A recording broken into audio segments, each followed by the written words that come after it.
Soul Ministry mempersembahkan pengajaran dengan topik diberkati karena asosiasi. Saya percaya pengajaran ini memberkati kita semua. Tuhan Yesus menyertai. Gimana Shalom hari ini? Semangat ya. Biarpun pagi hari bukan berarti pada lemes ya. Saya yakin sekali kalau pagi hari justru makin seger ya. Ini saya pertama kali nih saya bangun pagi untuk ke gereja, tanda petik. Jadi pemimpinnya aja baru pertama kali ya. Jadi saya yakin ini Tuhan mau kita akan lebih pagi lagi. Waktu saya masuk tadi, Tuhan ngomong, harus lebih pagi lagi, ha? Saya bilang, ya sudah Tuhan, saya janji jam 8, saya bilang begitu. Tapi nanti, gitu, saya bilang, nanti artinya adalah, Tuhan, setiap perkara kecil, setiap perkara besar ya. Jadi saya mau adalah kita mengalami yang namanya pekerjaan Tuhan. Sebelum saya sharing, hari ini saya mau sharing, diberkati karena asosiasi. Apa itu artinya diberkati karena asosiasi? Kok artinya apa kok, Kak Hengki? Diberkati karena asosiasi. Nah, saya kasih satu, dia punya ilustrasi sedikit ya, bahwa siapa di sini yang punya kartu kredit ya? Semua punya kartu kredit ya? Saya nggak punya. Masa Kak Hengki nggak punya? Saya nggak punya. Jadi saya sudah lama saya nggak pakai kartu kredit. Jadi kalau saya pergi, kebanyakan waktu orang punya kartu kredit, biasanya mereka beli untuk bisa beli ya, beli barang. Kok bisa? Tetapi bukan itu kebanyakan. Apa itu? Mereka mau diskon restoran, kadang-kadang 50% diskonnya. Nah, jadi banyak sekali orang bikin kartu kredit, misalnya bank apa, kadang-kadang kita makan di restoran, dia punya pemilik restoran akan tanya, Bapak punya kartu kredit atau apa? Dia tanya, kamu punya kartu kredit ini enggak? Kenapa? Ada diskon promo 50%. Terus ada kartu kredit apa lagi? Biasanya kalau misalnya kita lagi ada promo, misalnya saya bukan promosi ya, ada Bank Bukopin, dia promosi di mana-mana, kita akan buat kartu kredit tersebut. Keluar biaya enggak? Kayaknya tidak keluar biaya ya harusnya ya, gratis malah ditawarkan ya. Jadi pada waktu kita lagi makan, kita harus ngemis-ngemis enggak? Sama restoran, tolong dong kasih diskon 50% Bukopin. Enggak ya, ada promonya, pasti dia punya, kita dapat diskon 50%. Dengan menunjukkan apa? Dengan menunjukkan kartu kredit tertentu. Yaitu tadi saya katakan contohnya adalah Bank Bukopin. Sama sekarang. Diberkati secara asosiasi adalah begini. Bahwa kita diberkati bukan karena perbuatan kita. Kita diberkati bukan karena kita pergi ke gereja, bukan karena kita baca Alkitab yang banyak, bukan karena kita ikut sekolah Alkitab, bukan. Diberkati, kita kenapa diberkati? Saya mau bukakan lagi hari ini. Banyak sekali kalau kita tidak membukakan seperti ini, kita lupa. Kita terlampau sering lagi akhirnya kita menggali-gali, saya harus berbuat ini, saya harus berbuat itu, supaya gimana? Supaya saya lebih diberkati. Kemarin saya ada bertanya, kok gimana caranya saya diberkati? Gimana caranya saya bisa manifestasi? Ini adalah cara-cara kalau kita katakan, kamu harus perpuluhan, kamu harus ke gereja, kamu harus ikut komunitas, benar, baik. Tapi bukan itu dasarnya. Dasarnya di mana kita diberkati karena asosiasi. Karena kita pegang, kayak tadi katakan, kita dapat diskon 50%, kita dapat benefit-benefit dari suatu event apa gimana, itu karena kita mempunyai yang namanya asosiasi kepada tertentu. Yaitu kalau tadi kita mau diskon di restoran, kita dapat diskon yang banyak, kita punya kartu kredit tertentu. Terkadang saya tanya, waktu saya pergi ke restoran, waktu saya nggak punya kartu, misalnya ada kartu kredit Bukopin, tolong dong, saya cuma punya kartu ini, saya mau dapat diskon juga. Mereka katakan nggak bisa Pak. Bapak harus punya kartu kredit Bukopin baru dapat diskon 50%. Loh, apa bedanya? Saya bayar cash aja lah. Dia bilang nggak bisa Pak, tetap harus ada kartu ini, Bapak dapat diskon 50%. Gimana cara buatnya? Baru kita mencari bagaimana cara buat kartu tersebut. Kita nggak berusaha sama mengemis. Sama seperti kita di dalam Tuhan. Kita diberkati, kita mendapat berkat karena kita berasosiasi. Nah, sekarang contohnya kenapa kita berasosiasinya? Saya anak Tuhan. Saya percaya, saya sudah mungkin misalnya katakan sudah lahir baru. Bisakah langsung automatically dapat diskon 50% itu? Belum tentu. Nah, ini yang saya mau pelajarin hari ini. Kenapa belum tentu? Ini, secara hukum, kalau kita katakan bahwa kalau kita punya kartu kredit Bukopin, misalnya waktu kita pergi ke restoran, Bapak punya kartu kredit Bukopin, saya punya. Tapi saya ketinggalan di rumah. Kira-kira dapat diskon nggak? Kenapa nggak dapat diskon? Nggak dibawa. Jadi walaupun kita punya kartunya, tapi kita nggak dibawa. Kenapa nggak dibawa? Karena saya nggak punya iman untuk membawa tersebut. Beratin aja. Dan saya nggak percaya. Kenapa nggak dibawa? Karena saya nggak percaya kalau saya pergi ke restoran dapat diskon. Tapi kalau kita punya iman, dan kita mau membawa kartu tersebut, kita akan pasti dapat diskon tersebut. Nah, jadi konteks yang dia punya ini adalah iman adalah penting. Nah, sekarang iman karena kenapa kok? Iman adalah kita buka Galatia 3. Kita mau baca sedikit nih ya. Jadi Galatia 3 hari ini.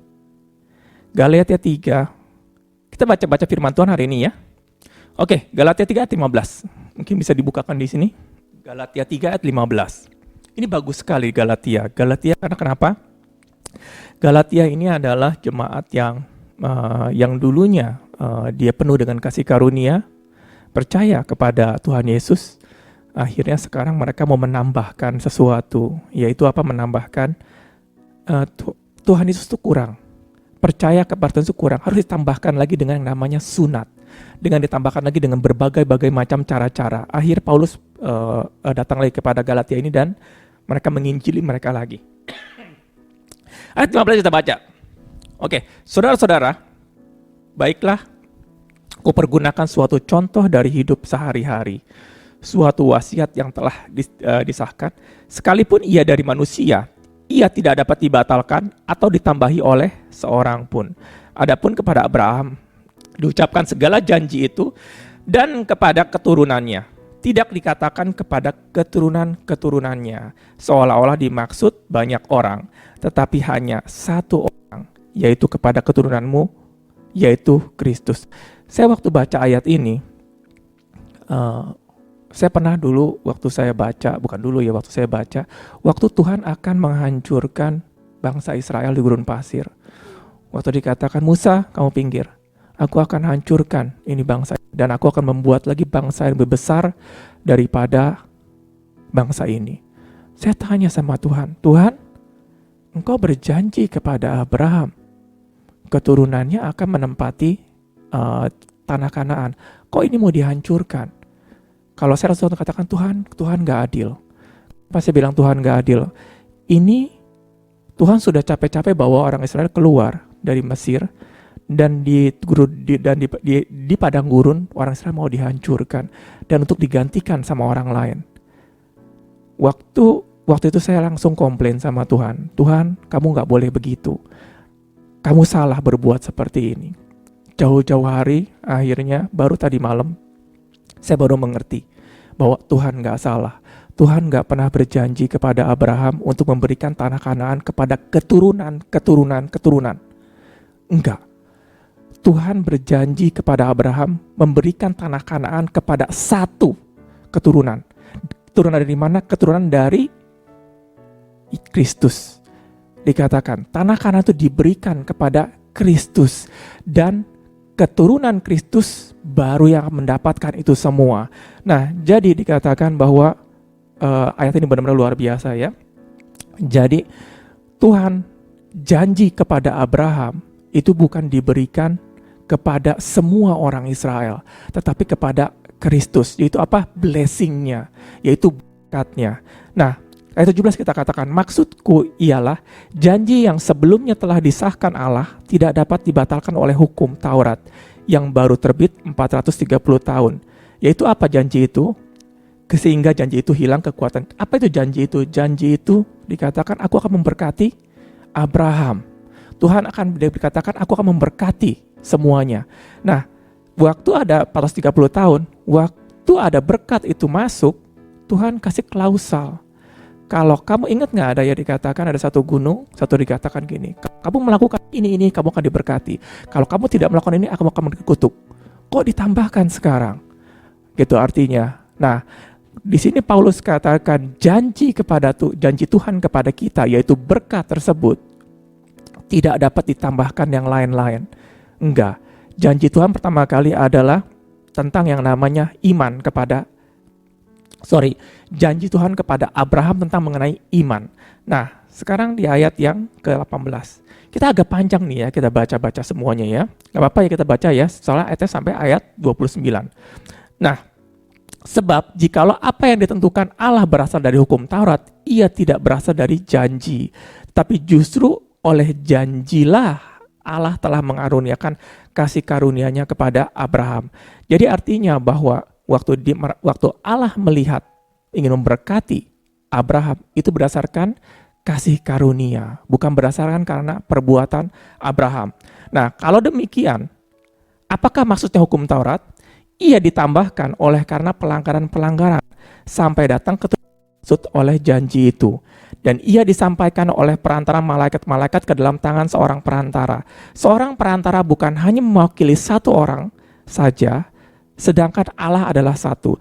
Kalau demikian bertentangankah hukum Taurat dengan janji Allah? Sekali-kali tidak.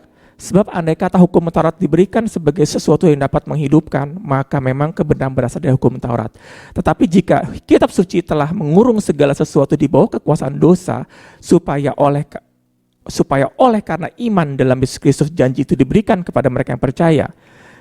Sebelum iman itu datang, berada di bawah pengawalan hukum Taurat dan dikurung sampai iman itu dinyatakan. Jadi hukum Taurat adalah penuntun bagi kita sampai Kristus datang supaya kita dibenarkan oleh iman. Iman itu telah datang, karena itu kita tidak berada lagi di bawah pengawasan penuntun.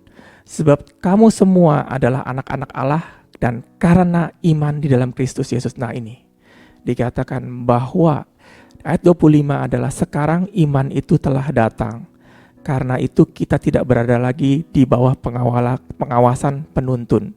Sebab kamu semua adalah anak-anak Allah karena iman di dalam Yesus Kristus. Karena kamu semua yang dibaptis dalam Kristus telah mengenakan Kristus. Dan dalam hal ini tidak ada orang Yahudi atau orang Yunani, tidak ada hamba atau orang merdeka, tidak ada laki-laki atau perempuan. Karena kamu semua adalah satu di dalam Kristus Yesus. Ayat 29-nya bagus sekali. Dan jikalau kamu adalah milik Kristus, maka kamu juga adalah keturunan Abraham dan berhak menerima janji Allah. Dikatakan bahwa kita baca sekali lagi. Dan jikalau kamu adalah milik Kristus, maka kamu juga adalah keturunan Abraham dan berhak menerima janji Allah. Kenapa kita mendapatkan berkat? Kenapa kita diberkati sama Tuhan? Karena ada kita keturunan Abraham. Jadi kita diberkati, kita mendapatkan semua berkat-berkat janji Tuhan karena by asosiasi. Asosiasi dikatakan karena kamu tuh apa ya kalau dibilang by asosiasi lagi sekarang? Mungkin kita kalau ngomong asosiasi kadang-kadang agak sedikit awam ya. Kebanyakan kita banyak sekali bikin yang namanya asosiasi. Biasanya para pengusaha itu atau orang-orang mereka bikin namanya perkumpulan. Kalau kita berkumpul kepada sesuatu, kita akan berasosiasi. Misalnya kalau saya ingat ada satu pemikiran saya adalah orang yang bekerja di Tanah Abang. Biasanya ada asosiasinya, pedagang-pedagang. Perpajakan juga ada ya asosiasinya. Kalau kita masuk ke dalam asosiasi tersebut, kita akan mendapatkan banyak sekali benefit, bener ya? Kita dilindungin. Kita biasanya poin yang pertama adalah berkat yang kita dapat adalah kita dilindungi. Mungkin kita akan diberitahu hal-hal yang tidak kita tahu, yang kita tidak tahu, menjadi tahu karena kita menjadi asosiasi tersebut. Sama juga, diberkati melalui asosiasi, kita nggak bisa cuman hanya, oh ya, saya ikut asosiasi. Tetapi kita tidak mau masuk ke dalam asosiasi tersebut. Kalau kita katakan bahwa kamu adalah milik Kristus dan kamu adalah keturunan Abraham, orang Farisi juga ngomong seperti itu loh. Pernah ingat ada yang waktu Tuhan Yesus katakan, aku adalah anak-anak Abraham. Apa jawaban Tuhan Yesus waktu itu kepada orang Farisi? Kalau kamu anak-anak Abraham, kenapa kamu mau membunuh aku? Malah Tuhan Yesus dikatakan sebagai orang gila. Nah, pada waktu kita mengatakan diberkati secara asosiasi, bukan hanya kita by default, oh saya keturunan Abraham, oh saya orang Kristen, oh saya sudah lahir baru. Tidak, ada yang namanya nanti ada dikatakan, kalau saya jelaskan lagi, hari ini kita akan menjelaskan 2 tahap. Pertama kita mengetahui ada kita diberkati secara asosiasi. Nah yang kedua adalah berkat tersebut ada yang namanya berkat bukan gak dapat ya. Kalau saya ngomong gak dapat kayaknya tidak etis. Saya mau kasih satu ilustrasi, bukan ilustrasi, saya kasih lihat ada satu cerita di dalam firman Tuhan. Waktu Abraham diberkati oleh Tuhan, itu berkatnya luar biasa. Siapa di sini pernah ingat lagi cerita tentang Abraham? Bahwa Abraham dipanggil keluar dari keluarganya dan diberkati dengan luar biasa. Dan dikatakan Abraham itu begitu kaya dan sangat kaya dan sampai raja-raja itu mengusir Abraham keluar dari daerah tersebut. Ada beberapa kali sampai dia bilang, kamu keluar dari sini karena kamu lebih kaya daripada saya. Apakah Abraham ini waktu dia menjadi kaya karena accident atau gimana? Saya dulu pikir karena Abraham yang dipanggil sama Tuhan, dia dapat berkat yang pertama kali yang luar biasa. Akhirnya, oh ya seperti itu. Tapi waktu saya pelajarin lagi tentang Ishak, akhirnya Abraham dia punya anak, dan berkat itu diturunkan kepada Ishak. Waktu diturunkan kepada Ishak, saya pikir berkatnya sama. Ternyata berkatnya nggak sama. Kok kenapa berkatnya nggak sama kok? Berkatnya nggak sama. Mau bukti? Memang Ishak itu menjadi kaya sekali, benar. Ishak kaya sekali. Tetapi Ishak di akhir tuanya, matanya buta. Benar-benar buta. Dan kenapa dia buta? Ada problem. Ishak ternyata dia mempunyai iman tidak sebesar Abraham. Kenapa tidak punya iman sebesar Abraham? Ishak punya 2 anak. Yaitu yang namanya yang satu Esau, yang satu Esau, ada Yakub, 2 anak. Kalau kita sebagai orang tua, kalau kita punya anak, biasanya sayang nggak kepada dua anak tersebut? Harusnya sayang ya, apalagi anak kembar ya. Tetapi nggak tahu kenapa Ishak ini dia lebih sayang kepada Esau. Kenapa? Esau badannya besar, gagah, dan dia seorang pemburu, dan dia seorang yang bisa dikatakan luar biasa secara badan. Nah, apa yang terjadi? Pikiran Ishak selalu melihat kepada tubuh, bahwa berkat Tuhan, bahwa kalau saya punya anak, nanti keturunan saya itu harus yang gagah-gagah, yaitu harus yang seperti kayak Esau. Dan kalau seperti Esau keturunan saya pasti akan lebih kuat. Waktu Ishak melihat Yakub anak rumahan, yang selalu di rumah, yang selalu ikut mamanya, yang selalu masak-masak di rumah. Mungkin yang selalu penurut kepada orang tua, disuruh ke sana, suruh ke sini. Dan mungkin, tubuhnya Yakub mungkin lebih kecil ya. Karena kalau orang yang di rumah, Biasanya sih ya, lebih kecil, lebih kurus, karena kalau yang di luar tuh badannya besar.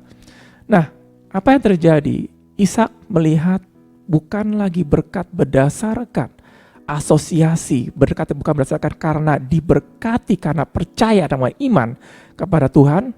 Dia mulai melihat dengan mata, mulai melihat dengan makanya matanya Ishak menjadi buta atau rabun, atau bisa dikatakan benar-benar kayaknya hampir buta ya kelihatannya ya, rabun sekali. Nah, tetapi Ishak sampai dia meninggal, dia belum menyadari di sana.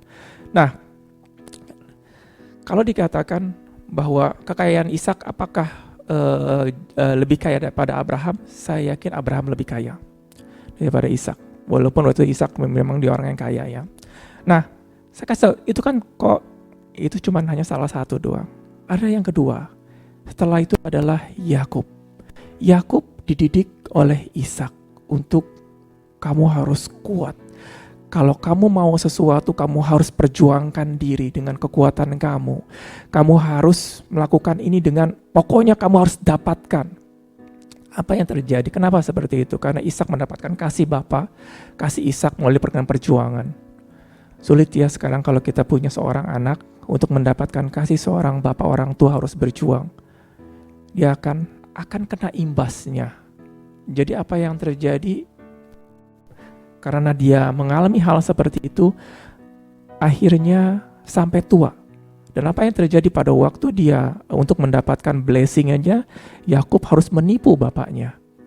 Dan ibunya juga, Ribka ibunya ya, Ribka malahan mengiyakan kalau kita harus mendapatkan berkat Tuhan dengan menipu, dengan memanipulasi. Apa yang terjadi? Diberkati.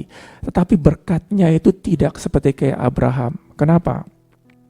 Waktu Yakub dia pergi ke tempat Laban, yang harusnya dia memberikan berkat kepada orang lain dan menjadi berkat, dia mengambil berkat itu buat diri dia sendiri. Karena kenapa gua harus berjuang dulu untuk mendapatkan berkat tersebut? Kalau saya tidak berjuang, kalau saya tidak melakukan dengan sekuat tenaga, berkat itu nggak bisa dapat. Dapat nggak? Dapat. Tetapi tidak sedahsyat yang Abraham punya. Karena kenapa? Firman Tuhan katakan waktu itu Yakub mendapatkan banyak lembu, mendapatkan banyak sekali kambing domba. Tetapi dia punya kambing domba tidak sebanyak Esau. Padahal Esau nggak dapat berkat loh. Aneh kan? Nah, dan Yakub pun di akhir hidupnya dikatakan bahwa dia tidak sejahtera nenek moyang dia. Nah, kok kalau itu seperti gimana? Ada yang Tuhan break lagi, yaitu break dengan Yusuf. Yusuf waktu dia mendapatkan berkat bukan karena kepentingan dia. Saya kasih tahu kenapa Yusuf. Berkatnya Yusuf itu melebihi Abraham loh. Kenapa bilang melebihi Abraham? Yusuf kenapa sekarang saya katakan, kenapa Yusuf itu bisa dapat berkat melebihi Abraham, melebihi Ishak, melebihi Yakub? Padahal kalau bisa dikatakan siapa Yusuf ini? Yusuf, waktu kalau kita buka dia punya firmannya adalah waktu Yusuf diculik dan dijual, dan waktu dijual dan waktu mau dibeli sama Potifar, Yusuf itu dijual di tempat di market ya, di pasar. Waktu di pasar ada hal yang luar biasa waktu di pasar. Kalau di sini kita nggak pernah lihat ada yang namanya pasar penjualan manusia ya. Saya nggak habis pikir. Tapi saat di zaman dulu itu ada yang namanya kita bisa membeli manusia. Jadi saja dijadikan budak, bukan buat dimakan ya. Buat jadikan budak, karena sorry kata itu manusia mahal dijual, jadi nggak mungkin buat dipotong ya kalau ada yang gitu. Nah, jadi waktu Yusuf dijual, dan dia waktu dijual itu dia harus dipajang. Dia bukan hanya kayak kita beli kucing dalam karung, enggak. Yusuf pada waktu mau dijual, semua dia ditelanjangi semua.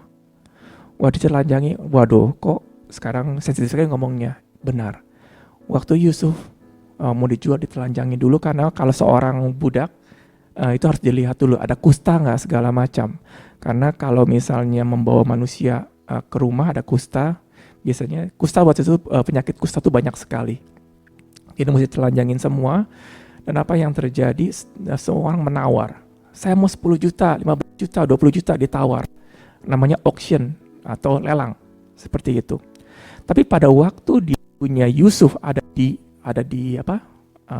stand dia, maksudnya di tempat lelang tersebut. Firman Tuhan katakan bahwa Yusuf itu, kalau bahasa Inggrisnya, dia prosperous banget. Kalau kita baca ya, dia punya ayatnya, bahasa Inggrisnya adalah prosperous, bahasa Indonesia saya nggak tahu ini. Ini bagus sekali. Dan dikatakan bahwa Tuhan menyertai Yusuf sehingga menjadi seorang yang selalu berhasil. Kalau waktu ini dia punya ejaan di sini adalah, ini Tuhan melihat Yusuf berhasil bukan pada waktu dia bekerja. Bukan pada waktu dia bekerja di dalam Potifar baru melihat Tuhan katakan Tuhan membuat dia berhasil. Bukan. Pada waktu dia ada dijual seperti begitu, Tuhan melihat Yusuf itu prosperous. Sekarang saya tanya, kenapa Tuhan bisa melihat seperti itu? Saya tanya sama Tuhan, Tuhan, nggak make sense orang yang berdiri di dalam waktu dijual, Tuhan melihat orang tersebut prosperous. Dia belum mengerjakan apapun juga. Baru beberapa hari yang lalu Tuhan kasih tahu ke saya, enggak. Aku melihat, bukan manusia melihat dengan mata, tapi Tuhan melihat hati. Waktu dia punya Yusuf berdiri di situ, apa yang terjadi Yusuf? Sekarang saya tanya, siapa yang dari kita kalau kita dijual sama saudara-saudara kita nggak mau pulang? Siapa? Kita pada mau pulang, kita mau lapor ya saudara-saudara kita, betul ya? Misalnya kita diapain sama saudara-saudara kita akan pasti, papi, mami, kakak saya, adik saya, melakukan ini, melakukan itu, kita akan komplain kepada orang tua kita ya. Kita pasti akan komplain seperti itu. Kita akan mencari yang namanya keadilan. Saya nggak salah dibeginikan, saya nggak salah dibegitukan. Yusuf saat itu dia punya chance untuk balik. Benar-benar punya chance. Dia chance apa? Punya kesempatan untuk balik ke rumah bapaknya. 1000%, 1000%. Bisa balik, beres urusan. Dan dia nggak perlu jadi budak. Dengan cara gimana? Dan dia ngomong sama Ismail, lu jual gua berapa? Gua akan balikan dengan, kamu akan jual saya berapa? 10 juta, 100 juta, saya akan balikan 10 miliar. Kalau misalnya kamu tidak dapat, kamu bisa bunuh saya. Saya bisa akan katakan seperti itu, bisa nggak? Ide seperti itu, bisa. Yusuf ini bukan orang bodoh. Kenapa Yusuf dia nggak mau pulang? Bukan karena dia takut dengan saudara-saudaranya, enggak. Tapi dia mengasihi saudara-saudaranya. Kalau dia pulang, saudara-saudaranya pasti habis. Maka dia rela mengorbankan diri dia. Di situ Tuhan lihat Yusuf prosperous. Yusuf berhasil dalam segala hal. Makanya dikatakan bahwa, tetapi dikatakan di sini, karakter seseorang soal impuls ya. Apa itu impuls? Bukan soal sesaat. Oh, saya mengasihi seseorang hanya cuma sesaat. Enggak. Tapi butuh proses. Proses di mana waktu Yusuf jadi budak. Yusuf buktikan perkataan dia, niat dia bukan hanya impuls. Tetapi dalam karakter, semua dalam pekerjaan dia bereskan. Dan dia ibaratnya, Tuhan tempatkan aku di sini, aku akan kerjakan sebaik-baiknya. Dia ingat bahwa berkat dia bukan berdasarkan tubuh, bukan berdasarkan koneksi, bukan berdasarkan status. Di mana saja aku ditempatkan, saya percaya ada Tuhan dalam hidup saya. Karena saya berasosiasi dengan Tuhan. Apa yang terjadi? Berkat itu datang. Dan butuh iman di sini. Dan apa yang terjadi 2 kali terjadi. Setelah itu berapa tahun kemudian? Ya, berapa waktu kemudian, akhirnya Yusuf harus masuk penjara. Waktu harus penjara, harusnya dia bisa komplain juga. Kenapa saya nggak salah segala macam?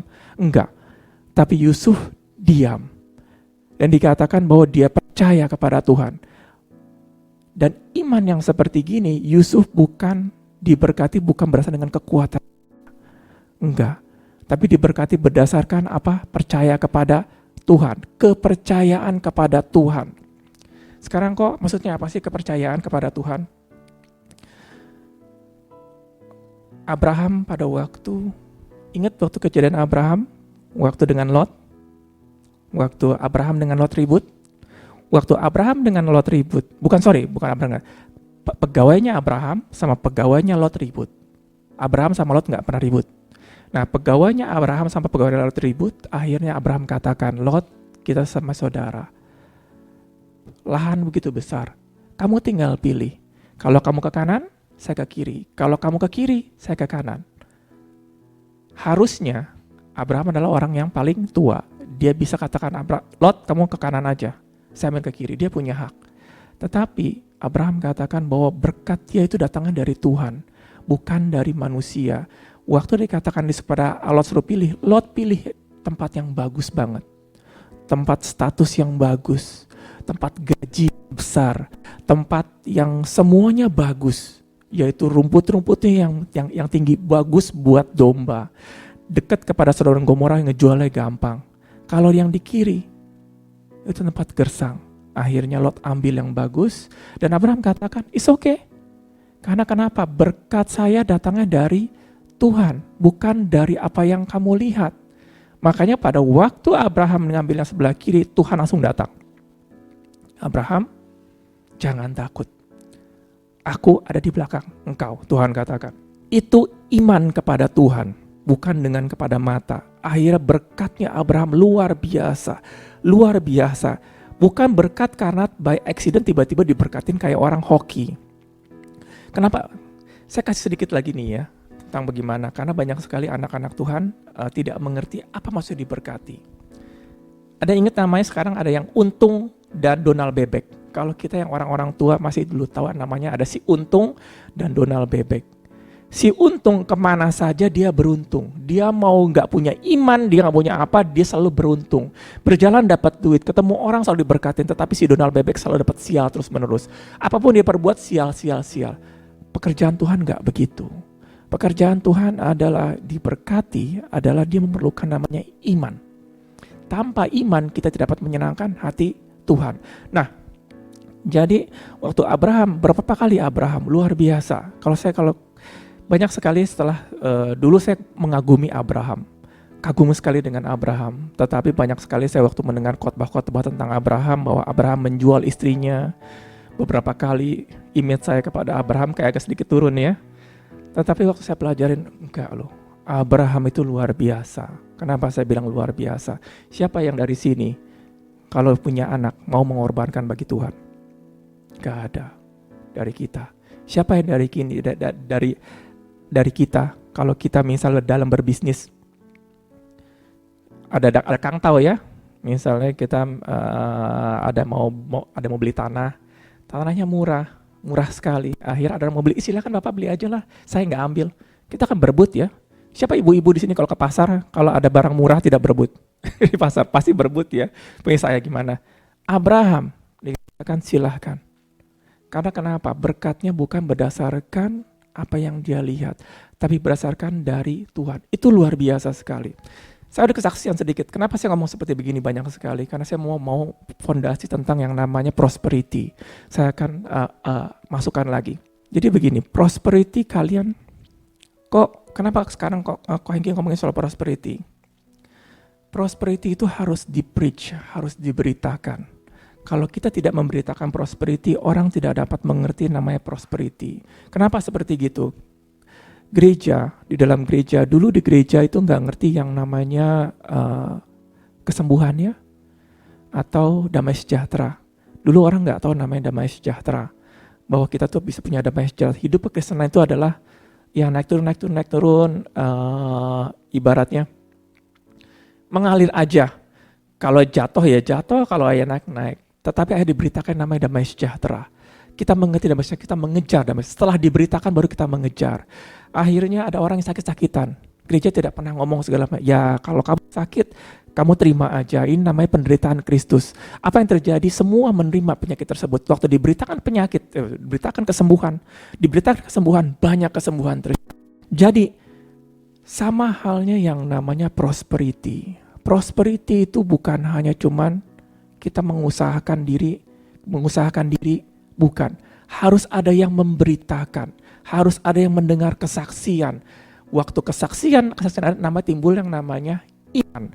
Waktu timbul iman, timbul yang namanya manifestasi. Kok maksudnya apa sih prosperity sekali lagi? Prosperity adalah yang namanya kita diberkati secara finansial, itu luar biasa. Apakah setiap orang mendapatkan ini?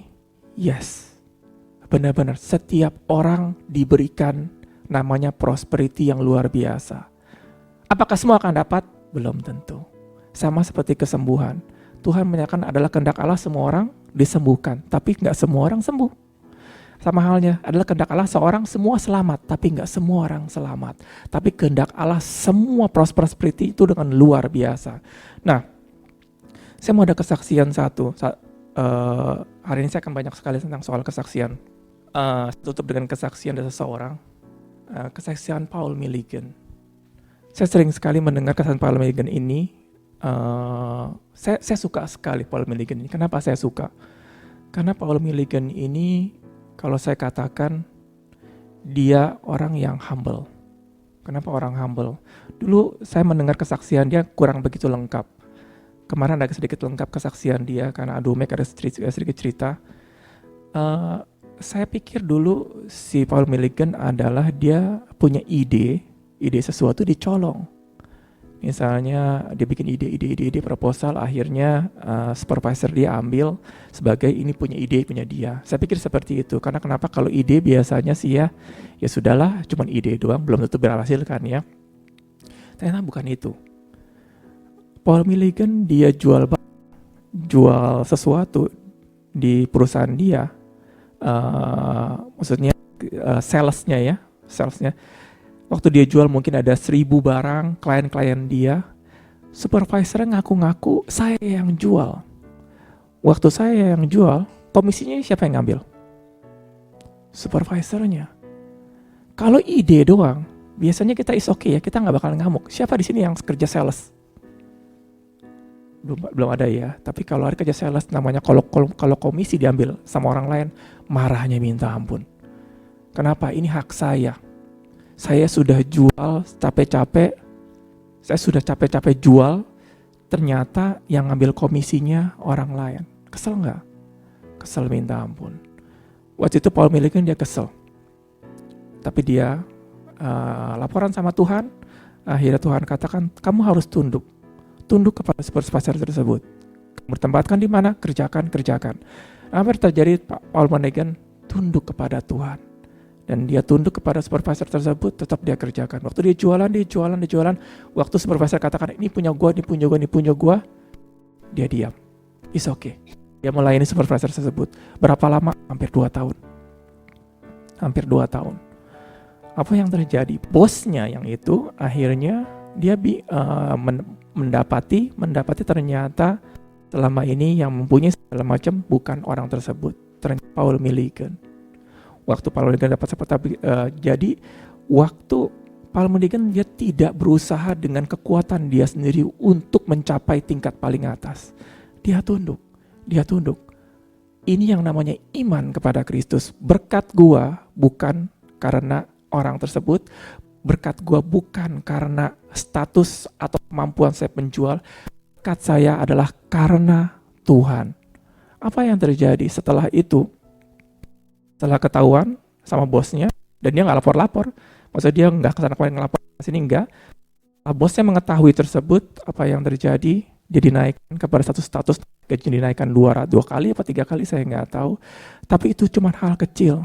Setelah itu dia bisa bikin perusahaan 15 atau 20 perusahaan, dan salah satunya masuk stock market, stock exchange ya, menjadi perusahaan yang besar sekali. Kenapa dia bisa dapat berkat segitu banyak seperti itu? Iman dia kepada Tuhan. Bukan karena dia anak Tuhan saja, tapi karena dia punya iman. Mengerti di situ ya.